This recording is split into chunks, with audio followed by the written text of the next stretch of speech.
Depuis sa création en 1956, le planning familial reçoit dans ses bureaux des hommes, des femmes, des couples, des jeunes et des moins jeunes qui viennent ici chercher des réponses à leurs questions, souvent du domaine de l'intime.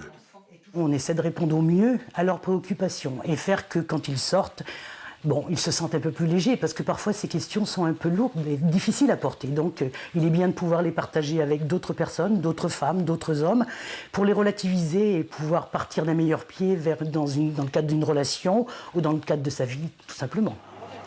Entre autres missions, le planning organise des formations externes pour les infirmières d'école ou les éducateurs qui pourront ainsi déclencher le suivi d'une personne en détresse.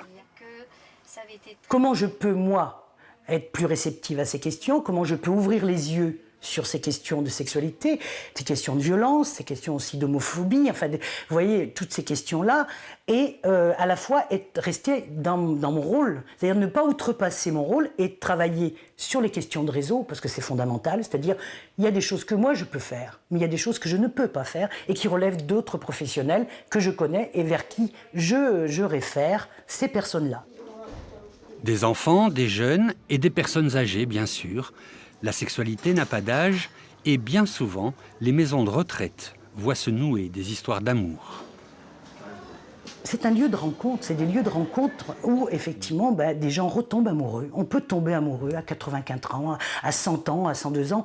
On arrête de tomber amoureux quand on est mort et qu'on est depuis dans la tombe. Avant, on peut toujours avoir des opportunités comme celle-ci. Et c'est ça qui est merveilleux d'ailleurs. Le planning familial accueille dans la région plus de 4000 personnes par an. Il existe un bureau dans chaque département.